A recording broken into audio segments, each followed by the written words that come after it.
Thanks for joining us today. My name is Axel Armbach. I'm a fellow here this year at the Berkman Center and at CITP in Princeton. This is somewhat of an unusual setting.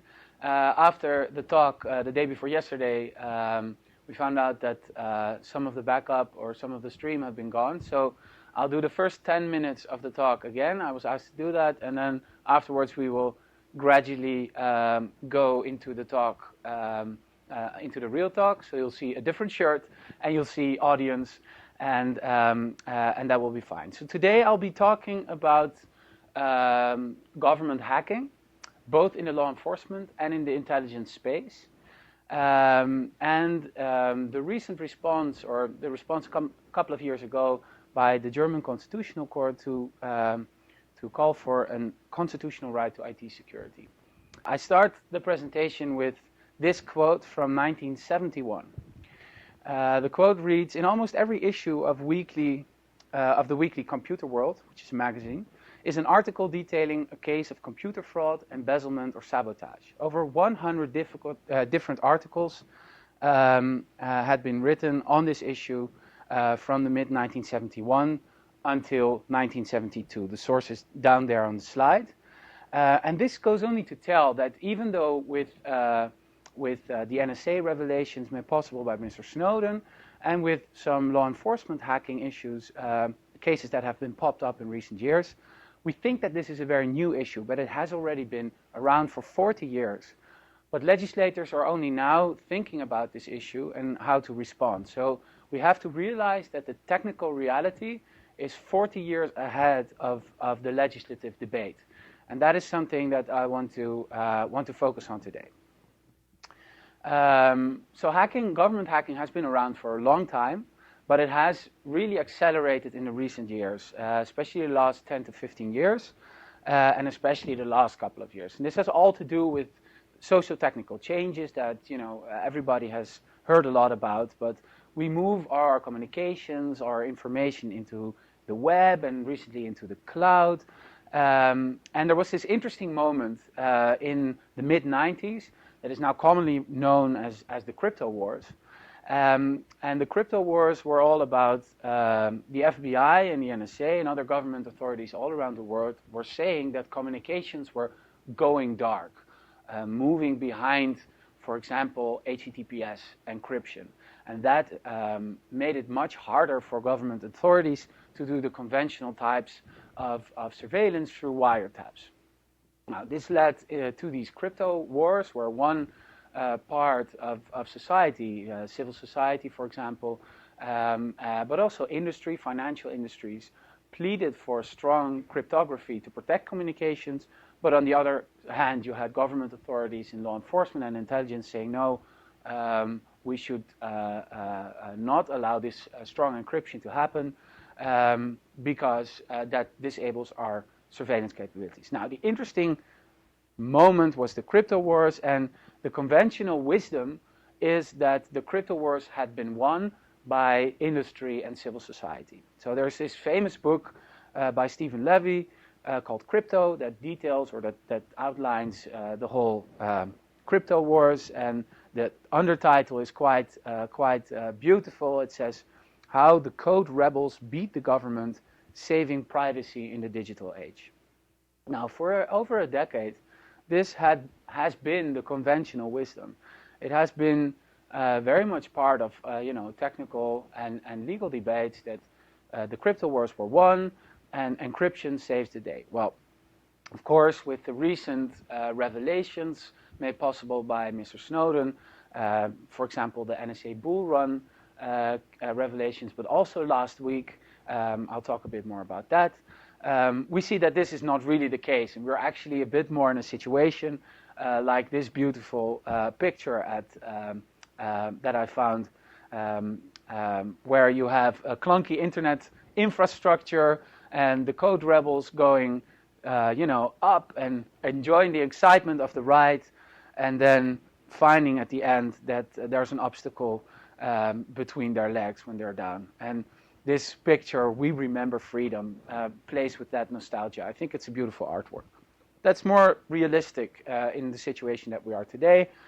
Only last week, Glenn Greenwald, the journalist, his outfit with Ryan Gallagher, the new outfit of The Intercept, published new slides on how the NSA plans to infect millions of computers with malware. These are all about network attacks. At the end of December, Der Spiegel, Laura Poitras, Jake Applebaum, and others published the Tailored Access Operations Catalog, which is much more about hacking into devices. And now we know that the capabilities of these intelligence agencies all around the world are enormous, and that all vulnerabilities in communications are basically being exploited. Also in the law enforcement space, recent quote from the Washington Post about the FBI. And it reads, the most powerful FBI surveillance software can covertly download files, photographs, stored emails, gather real-time images by activating cameras connected to computers, say court documents, people with familiar with this technology. So this is happening, and the plausible deniability about government hacking that has been very much present in policy debates, it's now gone. We know that this is happening, and that it's increasing, and that it is very problematic. But today we'll talk about Western governments. So how should we understand the hacking efforts of Western governments, and how should we respond to them? And the goal for today's talk at the end will be to co-create and think about and have you all think about an agenda for research, policy, and also activism. And activism, I think, is very important on the short term to raise the importance of the issue and to do fact-finding. So today will not be directly about something that has been very much in the news lately, and the Citizen Lab of Berkman friend Ron Deibert has done some fantastic work in this space, which is all about governments, non-Western governments, and I'm fully aware of the contentious distinction between that. But here there's been a lot of coverage about how these non-Western governments have been purchasing hacking software made by Western companies. This is a slide on a hacking team, one of those companies, and the suspected governments that use their RCS software all around the world. Well, you see some pretty interesting countries there, Saudi Arabia, Kazakhstan, Turkey, Nigeria, even Ethiopia. The Ethiopian case has been covered by the Washington Post lately. But today is not directly about that. Why? Because Western governments have a long tradition of dual-use regulation. So arms treaties, not selling your weapons or your digital weapons for that matter to non-Western governments and authoritarian regimes. There's already a lot of great work being done. Second reason. And the third reason, and I think that's really at the heart of this issue, is that it's very attractive for Western governments and Western politicians to point their finger at these companies and authoritarian regimes. It's easy to condemn for hegemons, basically, other governments. But what I want to talk about today is that Western governments themselves are very much engaged in this. And we have to have a much more rigorous debate on this. Okay, so today the outline is I will first discuss some hacking cases by Western governments. Then I will highlight, it could be 11, it could be 37, but I want to specifically focus on 11 problems with government hacking. I have a longer blog post on that if you want to read more about that, which is also on the Berkman website where you found this talk, if you want to do more reading. Then I'll talk about this new constitutional right to IT security, which was proposed by, which has been installed by the German Federal Constitutional Court. And you already see traces in the European Court of Human Rights of that being accepted. And finally, I want to discuss with the audience, and I have discussed with the audience, these elements of a research agenda and a discussion. All right, so first, these hacking cases by Western governments. There was, not so long ago, about a month ago, this fantastic conference put together by Chris Soghoian in Yale. The stream is online. If you're interested, you should definitely take a look. Had a bunch of great speakers, and I was there as well. And some, considerable parts of the talk are inspired by those speakers, and I tried to attribute where I could. But definitely worth a look if you want to have more information, is this Law Enforcement and Hacking Panel conference at Yale. There I discussed 2 of these cases, but here I have a lot more time to go into detail. So let's just separate 3 cases of government hacking: law enforcement investigation, botnet prosecution and mitigation, a Dutch case, and this ubiquitous intelligence gathering. Okay, so let's start with law enforcement investigations. In the US, this has been going on for quite some time, and but we know very little about this. And only a couple of months ago, we got insight into the FBI requesting a warrant from a magistrate judge to hack into the computer of a certain person because they suspected that from this particular device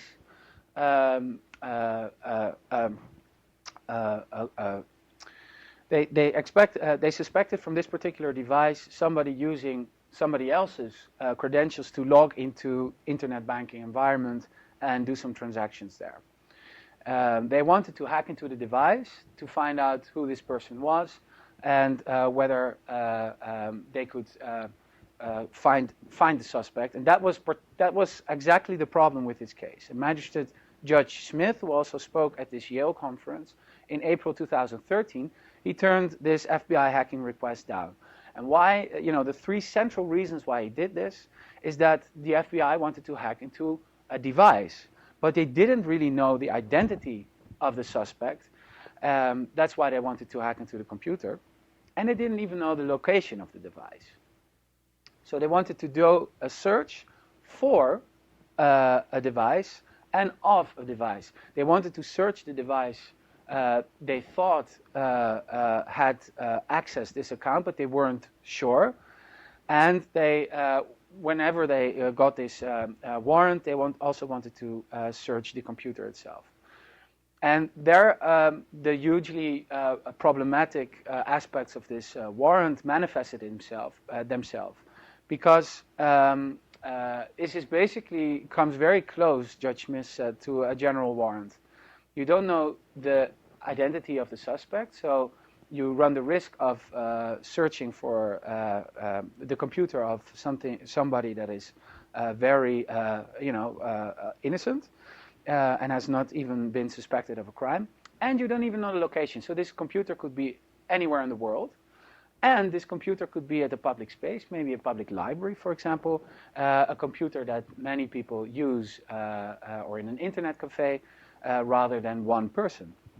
And he said, Judge Smith ruled that that does not satisfy the particularity requirement of the Fourth Amendment.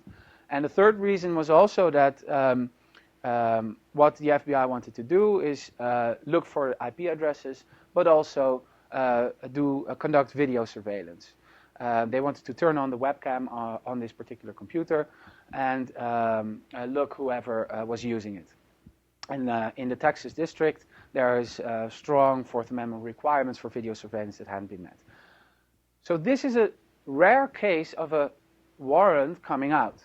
At the same Yale conference, Professor Donoghue of Georgetown said, well, I've been trying to research this issue, but there's a very big problem because I found dozens of cases from California to the New York district where the FBI requested warrants, but they were sealed. So, and Judge Smith reiterated this point. They both pointed that there is no public scrutiny possible of this practice by the FBI when all those court cases are sealed. So we don't have an idea of the scope and how often this is being done because these court cases are sealed. This is a big problem that needs to be addressed. Okay, second case. The Bundestrojaner. This is a very this is a case that already started public debate in Germany about 8 years ago. So one of the states of the federal government, the Federal Republic of Germany, Nordrhein-Westfalen, one of the states wanted to legislate the use of government malware by law enforcement agencies and made a law. And this law was challenged ultimately at the Supreme Court in Germany, the Federal Constitutional Court. And here is the Federal Constitutional Court. You see their funky hats. And what was so nice about this case is that the Bundesverfassungsgericht invited 3 computer security professors and 1 computer security expert from the Chaos Computer Club to be part of the court proceedings, testing the validity of this law against the German constitution. And this Bundesverfassungsgericht, the German Supreme Court, really went to great lengths to understand the technical details. And ultimately, and I'll talk a bit more about the ruling later, but ultimately in 2008, the Bundesverfassungsgericht ruled that the German state law was inviolate, so was breaching or violating the German constitution, and came up with this new constitutional right to IT security. Very interesting case. What I want to talk about now is that in 2011, the Chaos Computer Club got hold of a piece of government malware. So even though in 2008 the German Constitutional Court ruled that government hacking violates the Constitution under the specific law that had been installed, it found 3 years later the Chaos Computer Club found government malware in the wild. They were able to reverse engineer it, and this secretly deployed government malware turned out to be very problematic. And this process of reverse engineering is highly instructive for us to better understand government hacking in the law enforcement space. So let me tell you some technical details about the malware itself. So a first very important aspect of this is that the government made false claims about the malware itself. The government always held that, even in the Constitutional Court case, that their government malware, their Trojan, was used only for source wiretapping. So only for listening into the communications between the hacked device and other devices. Basically a wiretap. But what the Chaos Computer Club found was that in the malware, the capability was already built into it to do remote searches. And a remote search is something different than a wiretap, because that's when you actually go into a device and search on its hard drives, etc., for more information. Not a wiretap when something is communicated, but actually looking a bit similar to a house search, what's on the computer. So the government held, no, this is only for wiretapping, but the Chaos Computer Club found, no, this is also, they're also able to use this for remote searching. Another false claim by the government was that we will always, our government malware will always be case specific. So our malware is custom made, and we have quality audits every time we deploy one specific piece of malware. Well, this is also something that the Chaos Computer Club was able to debunk, because they found several pieces of malware which were exactly the same, not custom made at all. And then, most critically, the malware had a lot of deep security flaws. So what happened? Most importantly, I think, it was fairly badly encrypted, and some things weren't even encrypted. So try to imagine that the government installs a virus or a piece of malware on your computer, and then is able to, from the law enforcement offices, give the piece of malware on your computer commands. Now, these commands that travel all over the internet until they reach your computer, the piece of malware, were unencrypted. So if you were able to intercept those commands, you were actually able to change the malware and to change the commands given to the malware as a man-in-the-middle attacker. So try to let that rest in for a moment and think about its implications. The implications are that, for example, you could better understand what kind of commands law enforcement gives to the computer, but you could also modify those commands. So you could actually tamper with the malware in a way that lets you, as a third person, so as a man-in-the-middle attacker, for example, do other stuff on the computer of an end user. So this is highly problematic. A second thing you could do is impersonate those authorities. So you could even pretend as a third person that you are the government, and and use the malware to give all sorts of commands to that computer, or maybe even to use the malware yourself in other cases. So hack other systems and do that.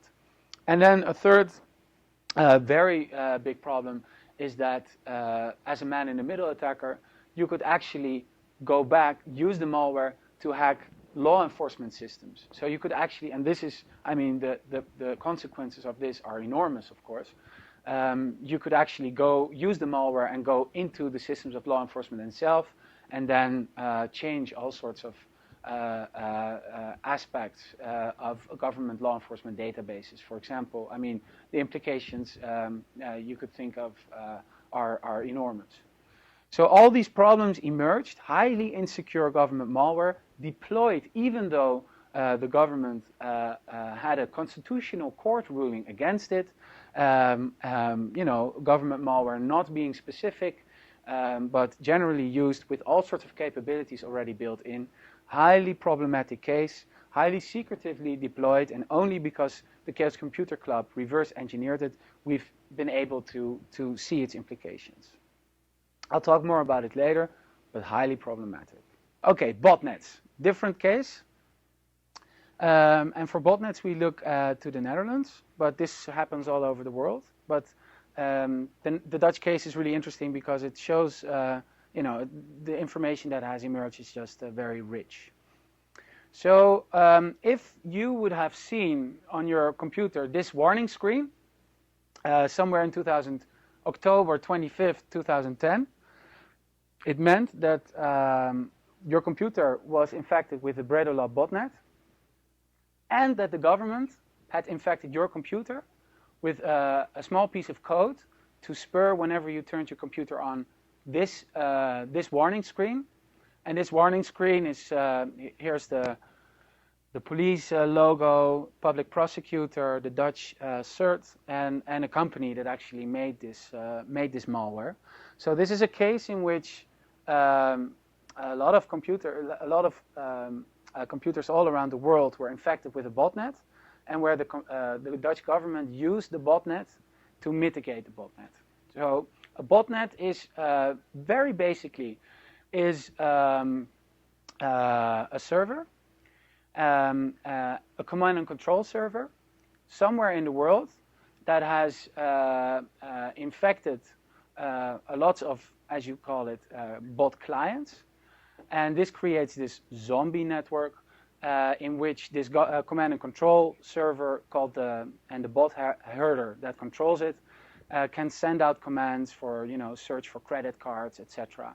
All over the world. Botnets are a really serious problem for internet security and for crime. It's not at all to understate the problem here.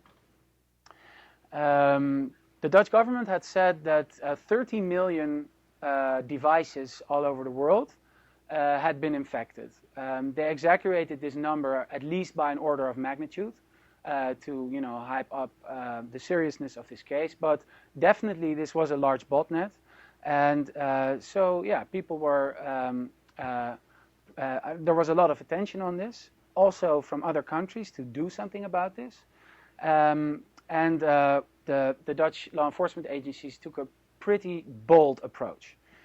So Some of the technical aspects here is that, as I already said, the Dutch law enforcement agency claimed that 30 million devices, so 30, were infected, but it was rather more like 1.5 million, still a lot. And to prosecute and to mitigate the botnet, the Dutch law enforcement agencies did 2 hacks. One, they hacked into this command and control server. They did this to find out who was administrating the botnet and to prosecute him. And the second hack was a hack into all the computers around the world that were infected with the botnet in order to install a closed source, uninspected piece of code on 1.5 million computers all around the world that would spur this warning screen. But whenever this happened, for years, nobody had seen the code. Nobody actually knew what capabilities, apart from spurring this warning screen, were part of the code. And users, on the other hand, would see this, would go to this link, mentioned here, and their systems would automatically be updated.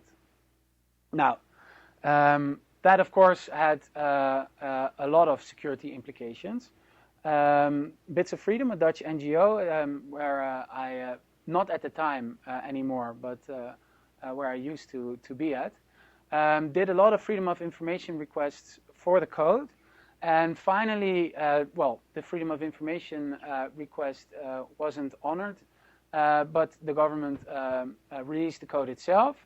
And if you see it, it's actually a pretty, it's not that interesting a code. It's just basically asking for the Windows shell to open, and then for computers to serve to this URL.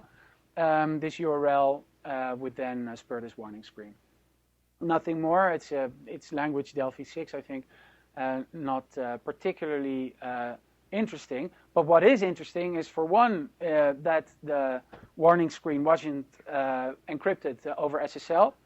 So basically, this opened up to phishing attacks, where you could actually impersonate a website or do whatever. You could listen in to all the computers that were visiting this warning screen and actually assume that they had been infected by this botnet. And the code was not even signed. So basically, when you went to this web page and clicked on the website, or went to the website and you saw the link, and that would then execute this code, the code wasn't even signed. So there was no MD5 checksum. I mean, to cut a long story short, everybody could have inserted a different link in there, or maybe antivirus companies from a bit more rogue nature could actually do all sorts of bad things there. So again, a case of law enforcement hacking in which security was a pretty serious issue. Even after the botnet was mitigated, within weeks the botnet was already functioning again, which also raises very important questions about botnet mitigations itself. And the botnet moved from a centralized command and control server to a peer-to-peer infrastructure, making it even much more hard to mitigate the botnet. Okay.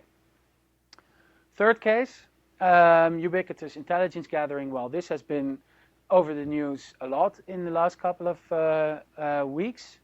There was the end of December where Der Spiegel published the Tailored Access Operations Catalog, which showed us that the capabilities of especially the NSA and the GCHQ in Britain are pretty far advanced. And then there was, a week ago, a new slide released this is then the Quantum Catalog. And there's a lot of information here. I won't talk about everything, but particularly interesting is Quantum DNS.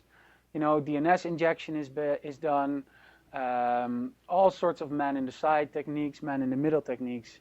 And what is very interesting is that a lot of these operations have already been operational, or a lot of these programs have already been operational for about 10 years. Here's Quantum Sky, for the denial of access to a web page, already operating since 2004, etc. So already and basically this is dirty hacking techniques. It's not particularly special, but it's used and already for a very long time. And with all the revelations, I guess the basic point here is that well, internet security is in a pretty deplorable state, and also that the fact that it is in a deplorable state is being exploited massively by intelligence agencies. And once again, you always need to tell this, I mean, this isn't only the United States. When these vulnerabilities exist, it's quite probable that they're also used by a range of other countries all over the world, and not to mention cyber criminals. So a lot of very, very deep problems, and lack of all sorts of means of oversight and legal protection. So that's what I want to talk about a little bit more. There's a whole bunch, as this is such a new issue, and as legislators have only in recent years started to, in Europe, started to think about this, and only in recent months in the United States, the technical capabilities are 40 years ahead of the mindset of legislators. So that's something to keep in mind. And basically, just very briefly, I'll talk about 11, but it could be the list just goes on and on. One very basic problem for cybercrime mitigation is that we have no reliable data. We have no idea how much the costs are of cybercrime, save the annual report of Symantec that, of course, has a huge interest in pumping up these damages. They often, for example, they include copyright infringements for music downloaded into their reports, which is numbers they directly get from the entertainment industry, that kind of stuff. It's really dodgy, it's not reliable, and we don't really have reliable data to make evidence-based policy. Very deep problem. Then, as we already saw in the German case, there's no clear separation, there's no clear technical separation between wiretap and search. So most of the malware that is employed already has all sorts of capabilities built into them, and you can argue whether doing a wiretap on somebody's system is actually a wiretap. No, a wiretap would be looking at the wire and not at the system. But now, a lot of this government malware is targeted at the system to perform a wiretap, but built in with all these new capabilities. So this old legal conceptual separation between wiretap and search is something we really need to think about, and is very problematic. And with all these systemic lying by law enforcement agencies and no laws, we have a really hard time to do proper judicial, so in the courts, and policy oversight. And we already saw this in Magistrate Judge Smith's and Professor Donahue comments at the conference, but oversight is really hard, and where we have no reliable data on the actual scale of the problem, we have no reliable data of the actual practices either. Well, insecure malware, both in the Dutch, but certainly in the reverse engineered German Bundestrojaner case, is an information security disaster. In Germany, we saw that the malware employed could actually not only be subverted, but it could also be used to attack law enforcement systems. So this is like acid of the most serious sorts. This is something that you really don't want to touch if you don't know what you're doing. And then, very importantly, I think, allowing government hacking to occur creates really bad security incentives. So we all have a benefit with information security in our networked communications, but creating this possibility for governments to hack creates these very bad incentives. Just as a short aside, there's about 3 ways to enter a device. One is through social engineering, so for example phishing attacks. Another one is through installing a box at an ISP that enables a man-in-the-middle attack at the ISP level. And the third is to do it at your operating system. Something we have already seen in the NSA disclosures, that Windows Update is actually used to report the vulnerabilities in a Microsoft Windows setting to the NSA for them to, determine their attack techniques. So social engineering of an individual is one thing, but placing a box like FinSpy, it's a box offered by this company called Gamma International from the UK, or involving operating system vendors in this process makes the whole ecosystem really vulnerable to attack. So this is a big problem.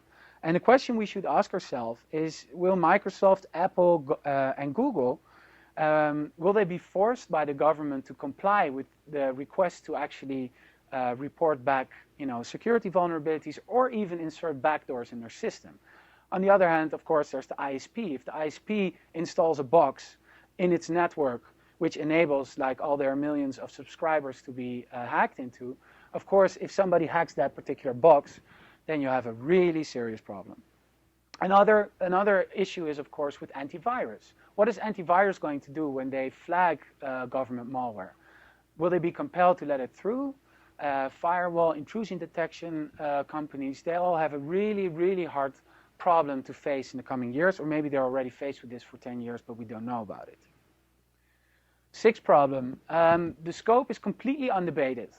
So are we hacking into a user, into a device, into a router, into the ISP? Are we hacking botnets? Are we just hacking the entire world? Nobody really has talked about this issue, and nobody really has thought about how to tailor these capabilities to specific contexts. And this is, of course, a very difficult question, and I'll talk a bit more about it later. Seventh problem is a very obvious one. It's the one of jurisdiction. So are these capabilities only to be used within your borders or across borders? Especially in the law enforcement space, Russia and China have not yet signed up to the Cybercrime Convention because of territorial sovereignty issues. And you can already imagine what the Dutch agencies that hacked into a computer in Armenia to prosecute this particular bot herder, this Armenian guy. You can already imagine what people in Armenia will be saying next time when some attack or some botnet originates in the Netherlands. And Dutch authorities haven't really thought about this until Bits of Freedom actually raised these issues. And they were thinking, oh no, wait a minute, we're not really happy with Armenia hacking into our systems, giving them. So it's a geopolitical Pandora's box, right? And this can already be witnessed in this process of the Cybercrime Convention. The Cybercrime Convention has its issues, definitely, but it's the single most authoritative legal document for actually harmonizing and working together to combat this problem of cybercrime. But for geopolitical tensions, and if we don't solve them, this will be a convention that's only locally adopted, which creates all these safe havens for crime. So the fact that we haven't discussed this yet is a major problem, because it creates a lot of distrust. Okay, and then there's, of course, the constitutional issue. In the wake of the Snowden disclosures, there has been a lot of debate, and I've already been working on this for 2 years, about the constitutional scope. So it's a well-known fact maybe here in the United States, but when we presented our work in the European Parliament like 2 years ago about the fact that the Fourth Amendment doesn't actually protect non-US citizens, people really were scared. They were thinking, hey, wait a minute, these are our friends and our allies. But we had to tell them that the legal reality is, I mean, there's all sorts of political reasons to be friends, but the legal reality is that when I move, I'm a Dutch and Danish national, and when I live in Europe, I have no protection whatsoever under the US Constitution, whereas a lot of European human rights treaties are universal in scope. So this protection across borders is interesting. And I mean, I live here not so far from here, but when I VPN my internet traffic to Amsterdam, do I get the same constitutional protection against the government raiding my house here in Cambridge? Then them hacking into my system because they think it's in Amsterdam? Those are all super interesting and very tough questions that we need to think about. Now, another issue that was talked about a lot at this Yale conference is parallel construction. This has also been disclosed in the wake of the Snowden revelations, but that's where the NSA, with its capabilities, hacks into a system, passes on a message to the FBI and says, you know, you might want to have a look at this particular system. We can't really tell you why. And then the FBI constructs or rebrands this lead and creates the evidence of its own. This is a very old issue already in law enforcement. Happens all over the world, we guess, or we don't know. But in the hacking context, it's really exacerbated and augmented. There's a number of very serious legal commentators actually claiming that in the Dread Pirate Roberts case, this guy that purportedly administered the Silk Road, an unhidden service on the Tor network, was actually caught in this way. The NSA may have seen something on its networks and then passed on a tip to the FBI that hacked into its systems. This is, by the way, only speculated on legal blogs. This still has to emerge in reality, but if I were Dread Pirate Roberts' defense lawyer, I would definitely know where to look. Okay, then the fundamental question is, of course, is this hacking really necessary? I'll talk in a short moment about Utopia, which was like this new Silk Road, a new unhidden service when the Silk Road was shut down, and the Dutch police actually investigated and prosecuted the administrators, not by hacking, but by good old undercover techniques and engaging with them on the service itself. So do you really need hacking given all these fundamental problems? So there's a lot more, and that's why at this conference I called government hacking, it's a bit like a hydra, this Greek mythological monster, you know. I mean, you cut off one head and you think you have an apparent benefit, but a number of problematic policy issues already emerge. So with that, let's take a closer look at the German case about the constitutional right for IT security. So we're right now living in this great experiment where we put our most sensitive information and data on our systems. We've seen that it's really vulnerable to security attacks, and the German Federal Constitutional Court stepped in to respond to this situation, this great experiment that we live in. This was in the Bundestrojaner case, where the Constitutional Court took a closer look at what actually is qualitatively what is actually happening when you're talking about rights. So they ruled in this case, and here's the source, that IT systems are particularly sensitive. And they separated systems from communication and data. And they said that systems, they deserve particular protection because we structure our lives on our systems. I mean, everybody here has a computer on his lap. And you can, you not only have your work documents, but you have your holiday pictures, your email, everything is, either stored in this, on this box. And that actually, we even structure it. We make it ready for law enforcement to actually look into our lives. This is literal words of the court. They say this is a all-stop shop for government access. And you risk making it way too easy to do surveillance. Even they considered networked communication, so the cloud. They said the cloud, even though you don't store that information in your particular service, the cloud really exacerbates the privacy intrusion. Why is this the case? Because when you hack into a system, very often third parties will connect to it. You will learn a lot about these third parties, and you centralize a lot of your data, even more than on your own machine in the cloud. So this was a particularly tax-savvy court ruling, one could say. And 4 information security professors were witness to the court proceedings. One member of the Chaos Computer Club, one like anarchistic hacker, was part of these constitutional court rulings, which was really an example of how you should do this kind of stuff. And then there's also the fact that with all these technical details in mind, they said, well, hacking IT systems that violates the core of privacy, the core of personality.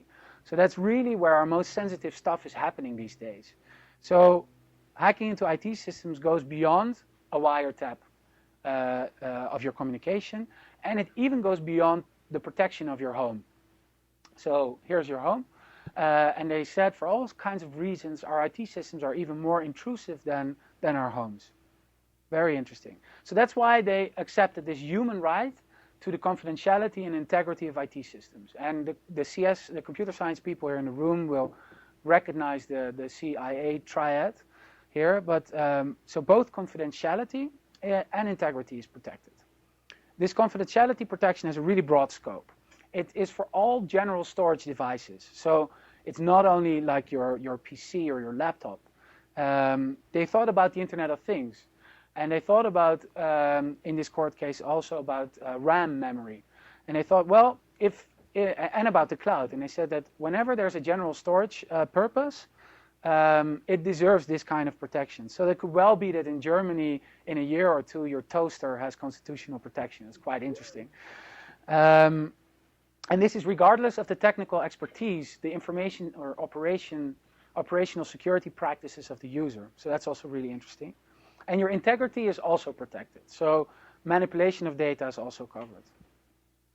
Okay, this right is not absolute, just as privacy is not absolute, but a limitation or a breach of this right must adhere to the strictest legal criteria, and stricter than a house search. I think that's really interesting. The exceptions are, then again, the foundations of the state. So it seems as if national security is explicitly allowed, and the prevention of damages to the foundations of the state. But these preventative acts need to have a high probability of occurrence. So you can't just, claim terrorism and everything's happened, but you need to particularize it. And then, very interesting, this core of the private life, which is a concept in German jurisprudence that is really the most intimate space of your privacy. I won't go too much into it, but if you find like really intimate data, you have to delete it immediately. So that's also very interesting. Unfortunately, the court didn't really expand on this, so we don't really know how this will flesh out in detail. But at least it gave the basis for future court cases to look at this. To look at this and see, well, this was really intimate data, that it should have been deleted, it cannot be part of court proceedings. All right, this is Germany. But how about the European Court of Human Rights? Well, I'll talk in a bit about a case called I versus Finland, where we see the first traces of this emerging, but most critically, the European Court of Human Rights has, a couple of weeks ago, fast-tracked a case in which in which the Snowden revelations are central. So we will see surprisingly quickly, like in a year or maybe a bit longer, but not much longer, we will see an actual court ruling of the European Court of Human Rights about the Snowden revelations. And that's really interesting. I included this picture because many people don't realize, especially here in the United States, that the European Court of Human Rights is of the Council of Europe and not of the European Union. So this includes Turkey, Ukraine, and of course, most interestingly, Russia as well. So when there's a ruling about this, whenever this happens, maybe next year or in a couple of years, Russia will also, yes? About Snowden? Yeah, so an English set of NGOs and Constance Koerts, also of the Chaos Communication Club, a German computer science researcher, filed a court case in England against the GCHQ and against the Tempora program and against the Upstream program through which the GCHQ gets data from the NSA. And it's just as an aside, nearly all the interesting surveillance cases in the Council of Europe, so in this European Court of Human Rights, are always against the UK government. It's super interesting, but every 6 or 7 years there's a big surveillance case against the UK government. And why is this the case? That's because the UK government, whenever you have a surveillance complaint against the government, they have created this funky tribunal which has secret court proceedings. It's a bit like the FISA court.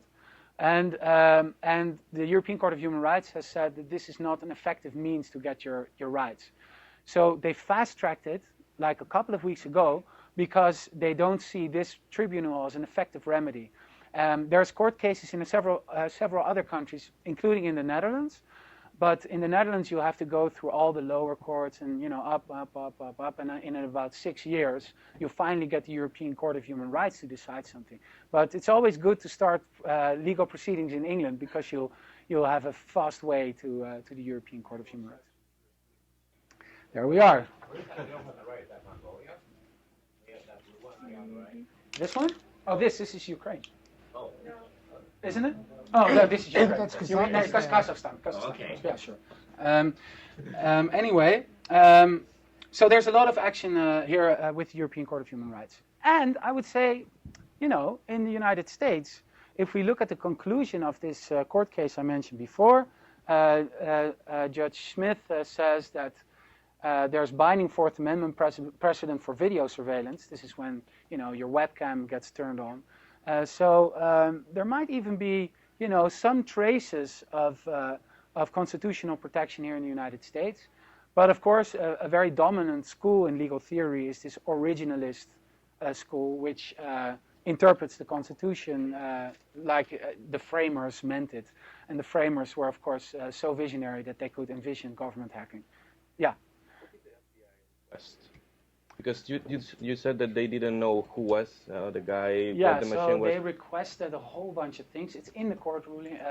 It's in the request, but for example, they wanted to know of this particular device to which other device servers it made contact. So, you know, basically all the internet traffic originating in this device. Mm-hmm. Because purportedly from this device, this bank account of somebody else had been accessed.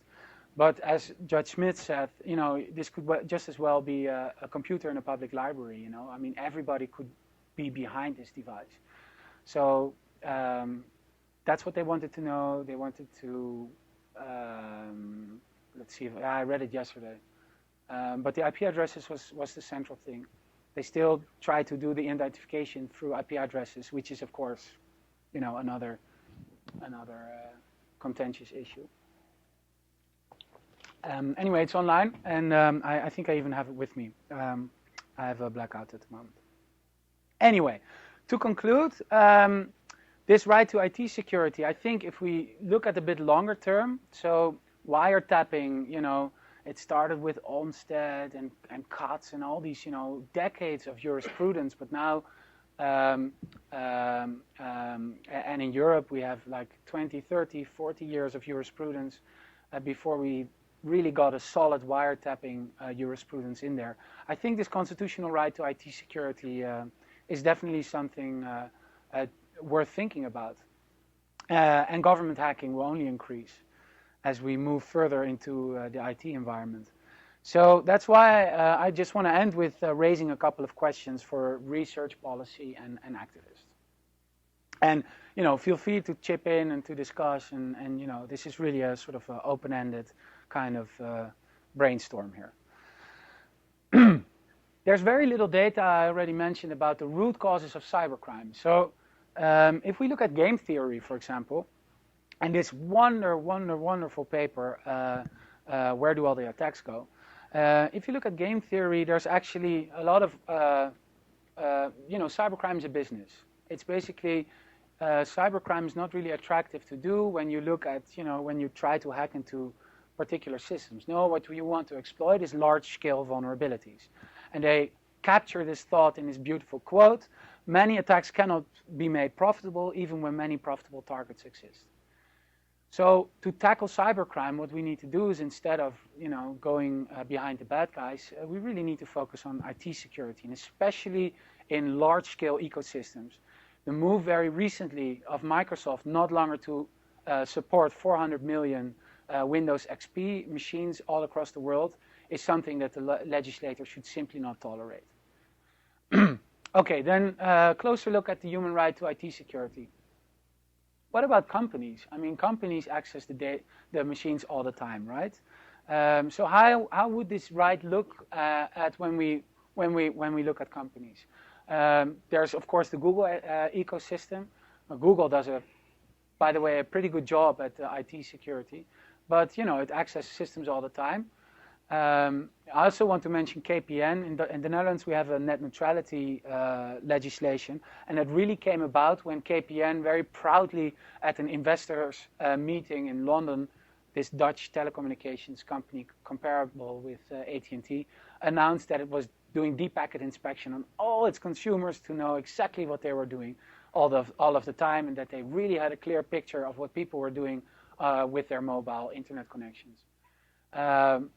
Related to that is the Form case, where Form is a deep packet inspection and marketing research company that British Telecom in the UK contracted to basically spy on all their users and tell them what they were up to for marketing reasons. If we take this a step further, and we've had discussions about this here lately, is Ethereum.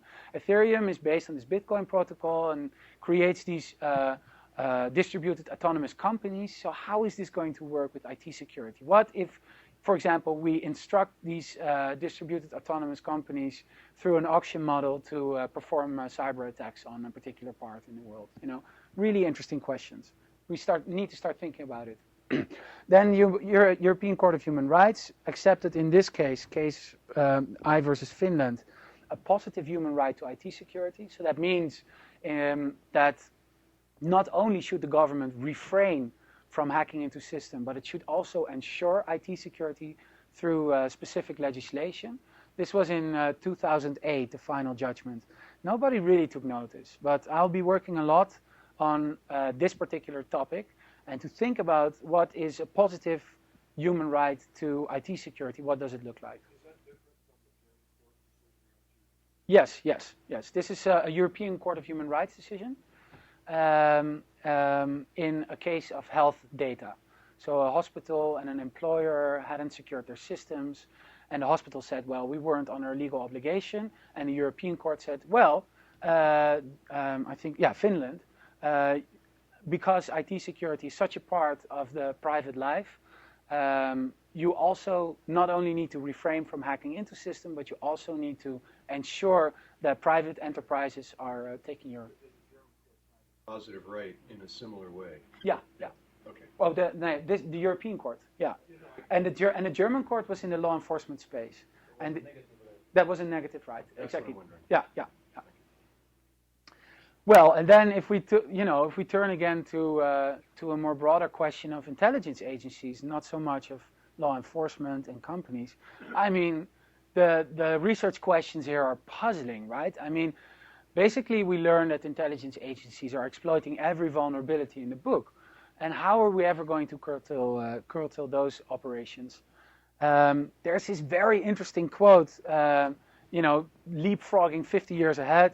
In a paper that I really recommend you all reading. It's a case note of this German case that reads, consider the Trojan, so the government malware itself, as a digital police officer, subject to the same restrictions but also to the powers that its physical counterparts possesses. So think about, for example, the work of Oxford philosopher Nick Bostrom. Think when Trojans get the capabilities to look around on a machine and decide, autonomously, what are we going to do here?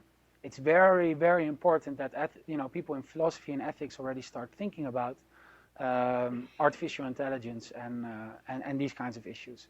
Super interesting. Policy. Okay, cybercrime policy has basically been characterized as this famous quote from Yes Minister: we must do something, hacking is something, therefore we must do it, right? This is basically not tenable. So we need to demand reliable data for informed policy making. This is Ross Anderson et al. That tried to do this 1.5 years ago. And just one quote, striking example, the botnet behind 1/3 of the spam sent in 2010 earned its owners about $3 million, while worldwide expenditures on spam prevention probably exceeded $1 billion. So think about the mismatch there. We're extremely inefficient at fighting cybercrime. What should we do instead? Well, catch the crooks, basically.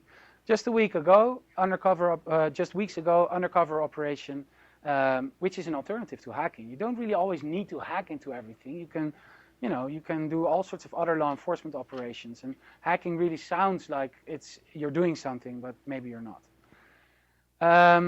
Another interesting research question is there's a lot about law, policy, and technology neutrality. You should craft laws that are technologically neutral, because otherwise, when the law is adopted, it's already not in line with the technological reality. Well, maybe we should think about surveillance law being not technology neutral, because new technologies make the surveillance capabilities much more intrusive. So maybe we should actually demand that surveillance law is in some way technology specific. And every time you want to expand the capabilities, you need a new authorization from the legislator. Research question. Okay, well, again, the NSA, there's some real oversight needed here, and not in a way that lawmakers only respond when the small satellite is turned at them and thousands of satellites are turned to the outside world. I mean, this is, of course, an issue that all across the world we need to press our policymakers to do. Game theory, again, cyber warfare, very different from cybercrime in the intelligence space. Publication in, or this was reported by Nature, but game theory really holds very kind of discomforting lessons for cyber war. It actually, having the capabilities is very attractive from a game theoretical perspective. So we will see a lot of escalation here, and we have already seen it. It's a bit like cycling, if there's one guy in the entire cycling squad that takes doping and the rest does not, he has a huge advantage. And I always think about, the game theoretical cyber war dimension a bit like cycling. And that spurs us to the question about how are we going to curtail this? Okay, so there's both the dimension of, countries buying these capabilities from companies, and of course there's, powerful nations that have the capabilities of themselves.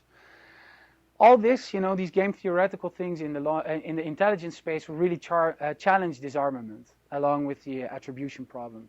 So people are calling for cyber peace treaties and everything, but it's probably not so realistic. Even though it's needed, these insights need to feed into that process. And cyber war treaties are really needed along with the dual-use trade restrictions, but it will be a lot harder to get them. Finally, on activism, activists have a short-term, very important task here. It's about getting the facts out. Reverse engineer the malware, do trace route port scans, whatever. Go to conferences. At Privacy International, Eric King and Chris Egoyan at ACLU have been really successful in this, going to conferences, obtaining marketing material, trying to get to know what the hell is going on. And this Bits of Freedom in the Netherlands send out open letters to all the antivirus companies demanding software transparency and asking them directly, what will you do when the government malware, when you detect government malware? Well, only half of them responded, so the other half, we can only speculate. So do a lot of FOIAs on malware, try to get these cases unsealed, point towards the role of industry, and find whistleblowers in these organizations. In the Netherlands, currently under consideration is a hacking law that has way too broad suggestions in them. Think about these 11 problems and advocate against them. Okay, I think this is about it. Final point, which is a bit broader. I'm now here in the United States for like 6 months, and I've seen in the activist community a lot of focus on cybersecurity, on information security. And this recent action by Access and a couple of other NGOs on encrypt all the things is of course good. Network security is an important thing, but network security is not the same as privacy. And this cartoon sort of quite elegantly captures what happens when you as an activist focus too much on security, because encrypt all the things actually doesn't mean encrypt all the data on a server. It only means the network. So companies will be happy to, sign up for that kind of campaign, but at the same time, data mine all your data when it's on the server. So think about the different values of security and privacy in your vocabulary. All right, thanks.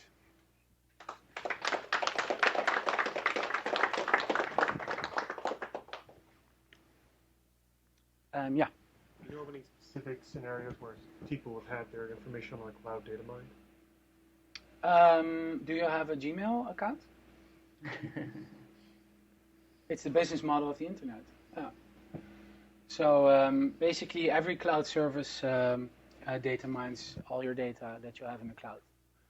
It's not entirely true. There are some cloud services that provide some asymmetric key encryption and encrypt your data while it's at rest. But yeah, you basically have to assume that every cloud company, especially when you see ads, such as basically all the webmail providers, they're basically either directly serving you marketing materials or gaining insights from the data they have and selling it to other companies. So it's more like active email data, not like cloud data that's been encrypted or at rest? Well, when data is encrypted, it's pretty hard to data mine. Yeah. Sure. Thank you for a great presentation. I'm a little bit concerned about the use of the word hacking when applied to government spying and surveillance. I know it's sort of become fashionable. I remember the first time I heard it, fairly recently, I thought, I don't like that. And the reason is I think it trivializes. There's a tendency to trivialize what the government are doing when they're spying on citizens. And I think the reason for that, for me, has something to do with the history of hacking at places like MIT. Hacking is this sort of harmless thing that people do. Hackers, they're just hacking. Yeah. So I wonder if you could respond to that. And, Sure. and is there a better language that really captures what's insidious about it's this? It's very interesting. I was in a debate about a year ago with some high-ranked officials in the Netherlands, let's put it that way, and they were really concerned that the word hacking was part of this debate. So, these guys come from a very different background than you, I assume, and they think that hacking as part of the vocabulary is really damaging them. So that's well, hackers. Come on, hackers are dangerous people. They don't think hackers think like most people that are not at MIT doing hacks, or around it, don't think that hacking is a positive, fun thing. Yeah, I think that's the argument. You never heard of hackathons? So, well, No. well, No, they haven't. but vocabulary is very important, and the NSA in its slides talks of sabotage. So Bundestrojaner, kind of a cool word, I think, but it's really a Trojan or malware or whatever. I think for activists, from an activist perspective, the words you use are extremely important. I mean, that really tilts the debates. There's just as an example, in the Netherlands, there has been a lot of success with the campaign against electronic voting. Yeah, sure. No. So in the Netherlands, there's been a lot of success in the campaign against insecure electronic voting, and here in the United States, less. And when I was talking to Ed Felton at Princeton, who is my supervisor there, he said that, well, one of the critical reasons that in a public debate, electronic voting machines has been less successful in the States, he said, is that in the US, we call them electronic voting machines. And a machine is like a coffee machine. You push on a button and coffee comes out. Whereas in the Netherlands, it's a computer. And, computers, they spit purple vomit all the time. It goes wrong. And so people in the Netherlands really, the general public, understood the problem of a voting computer rather than a voting machine. And those are his words, and I fully agree with them. Yeah. Sure. Any cases where the government has compromised a system to gather evidence and then a defendant has challenged the admissibility of that evidence based on one of these constitutional theories? Well, I haven't seen them. I think that the Dread Pirate Roberts case is definitely bound to go that way. In the United States, law enforcement hacking has been mostly sealed, so that really also has implications for defendants in a case. We haven't really seen it, but it's definitely a good question, and it's definitely something we will see in the coming months, years, whatever. Yeah, sure. Part of the wider consideration, much of cybersecurity, I mean, kind of strikes me as petty bourgeois from like a classical left. It's all about keeping your own personal property secure, and especially in light of like when Ben Bernanke was in congressional testimony, like he doesn't have to reveal where they sent trillions of dollars, and just the whole I mean, like the idea of like nationalizing the major IT companies, as long as those are private and big data is seen as legitimate, it almost seems like we'll never win, just because of the concentrated power of corporations being behind governments. Very good question, and I think a lot of the response post already before the Snowden revelations, when we did our research on the Foreign Intelligence Surveillance Act from a European perspective and presented this in Europe, like in Brussels, the immediate response of policymakers was European cloud, nationalize or localize the interests to enable spying by your own intelligence agencies, but not so much by transnational interests. So I think that a lot of the people in internet research are still very much thinking in this global perspective, but the way in which hacking and surveillance is done is very transnational, and the way in which we will see a response from like industry is to further nationalize these kinds of systems. Not so much the interconnection stuff. So I think the balkanization frame is way overblown. But definitely we have seen this, for example, in routing, where the US Congress has said, well, we don't longer allow Chinese routers in our country. Like Huawei, you cannot do business here, or at least not in critical infrastructures. For fear of backdoors, well, of course, American routers or other routers might have backdoors of themselves, which is, still an issue open for debate. But the question of nationalism and sort of nationalizing the cybersecurity debate and the critical infrastructure and national security is definitely something that needs a lot more thought and research. Yeah, I completely agree. Yeah. Okay. Sure. You invited activists to do reverse engineering on these tools as a way of fighting the problem, I'm guessing. What legal implications could that have, given that these are tools from the government to do what's supposed to be law enforcement tasks? Yeah, very good question. Let me restate that in itself, addressing cybercrime is a raison d'être of law enforcement, right? It's a really important space to be in. But why is the reverse engineering so critical? It's just to push back, to give the right checks and balances. So in Germany and in I don't know if it's in force in Germany already, but at least in the Netherlands, I know that there's a responsible disclosure code adopted by the Dutch government. So security researchers in the Netherlands, when they do responsible disclosure, when they, for example, find government malware in the wild and reverse engineer it and go to the law enforcement agencies and say, you really should take into considerations these security bugs, that frees them from prosecution, basically. So responsible disclosure is definitely something that also needs more attention. And I think that I think that the environment, the policy environment is quite, maybe not in the United States. I can't speak for that situation, but in Europe the environment is changing and really seeing the value of ethical hacking as a security tool. So I think that responsible disclosure, we will see more of that, at least in Europe. Yeah. And then there was one more question. So on your slide you had Quantum Bot, which is the NSA's program of hijacking botnets. Yeah. And it says they have 140,000 bots co-opted. Yeah. And so I'm curious, what responsibility do nation states have towards, say, if they co-opt a criminal bot? What can they do with that? Do they have more legal power to engage in criminal activities because they did not spread the malware themselves? What is the legal framework that they're operating on? Very good. Going through Very good question.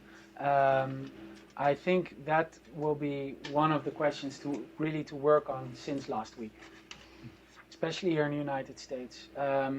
So in the Netherlands, with the Bredelab botnet case, they actually went into the botnet, advertised this as a successful approach. This is a great anecdote.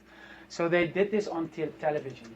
So they got the Dutch 8 o'clock news to come to this to LeaseWeb, which is this large web hosting company, and they set up a fake server and a plug, and then on the 8 o'clock news they unplug the botnet. Yeah, it's really bad. Anyway, this caused for a lot of pushback from research communities, policy and especially activist communities. The legal framework here is very opaque, and as often in law, laws are created or left opaque for certain reasons, and that's why you need research and policy and activism to push back. Because if we hadn't have had this slide over here, we would probably be guessing. But now we have a really sharp question to ask to our legislators. And I think that's very, your question is spot on, and it's really something to work on. The legal framework here is it's very, especially in the United States when it comes to national security, you can do a lot. All right, time's up. Thanks.